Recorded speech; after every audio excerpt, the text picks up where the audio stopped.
Assalamualaikum warahmatullahi wabarakatuh. Perkenalkan, nama saya Gusti Ngurahari Darmawan, stambuk E2812033, kelas B09. Pada kesempatan kali ini, saya akan menjelaskan sedikit tentang penyakit pada tanaman tomat. Nah, sebelum masuk ke penyakit pada tanaman tomat, penyebab penyakit pada tanaman. Penyebab penyakit pada tanaman itu biasa dikenal ada 3 atau biasa dikenal dengan segitiga penyakit tanaman, yaitu yang pertama ada patogen, di mana patogen ini bertindak sebagai penyebab, salah satu penyebab timbulnya penyakit pada tanaman.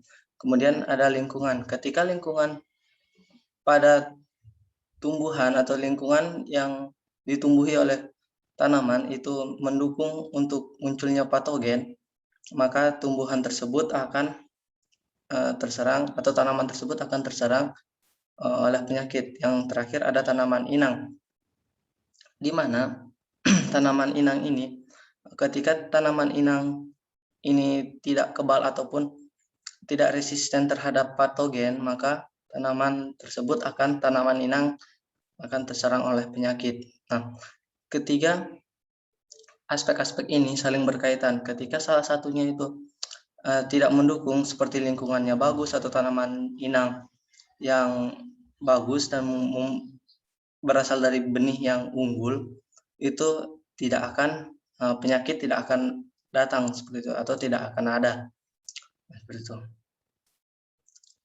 Oke, selanjutnya, apakah petani tahu nama penyakit dan patogen penyebab penyakit tanaman?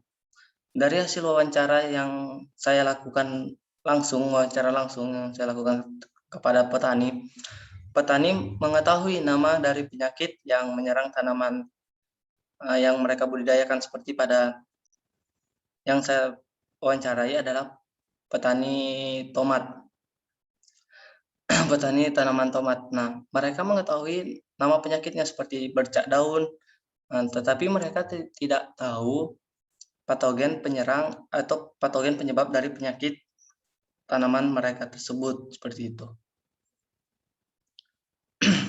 Nah, di sini saya akan membahas tentang penyakit bercak, di mana penyakit bercak ini lebih dikenal dengan sebutan bercak daun.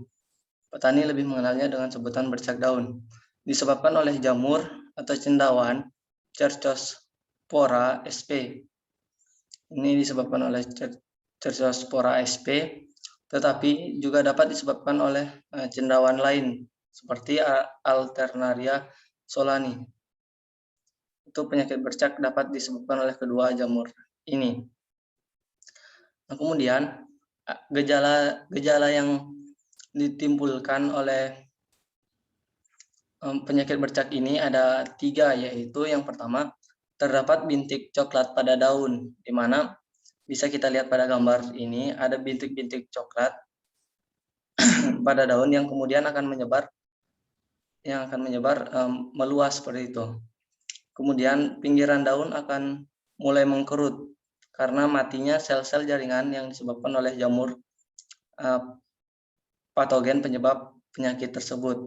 Nah, kemudian terdapat perubahan warna menjadi kekuningan, menjadi kuning dan layu, dan akhirnya tanaman tersebut akan mati. Seperti itu.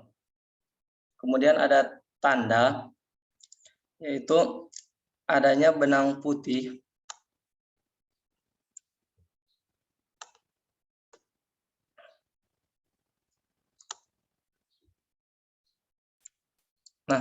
ada tanda, yaitu adanya benang putih atau spora di beberapa titik pada bagian yang terinfeksi, seperti itu. Jadi daun yang terinfeksi oleh bakteri ini akan menunjukkan adanya spora-spora atau benang-benang putih kecil tipis yang berada di bagian-bagian yang terinfeksi, seperti itu. Kemudian bagaimana penyakit dapat menyebar? Nah, ada beberapa yang menyebabkan penyakit itu dapat menyebar ke tanaman lain, seperti serangga vektor, di mana serangga yang muncul yang hinggap pada tanaman yang terinfeksi, kemudian dia hinggap kepada tanaman sehat, itu akan berkemungkinan membawa penyakit ataupun menjadi pembawa penyakit terhadap tanaman yang sehat tersebut. Sama juga halnya dengan serangga vektor, angin juga berpengaruh atau berpengaruh seperti halnya serangga vektor, di mana angin dapat membawa jamur tersebut ataupun patogen-patogen penyebab penyakit pada tanaman seperti itu. Nah, kemudian tanaman inang, di mana tanaman inang ini ketika dia tidak resisten ataupun dia tidak kuat tanaman inangnya, maka tanaman inang tersebut akan mudah dihinggapi oleh penyakit tersebut. Nah, bagaimana cara pengendalian penyakit tanaman?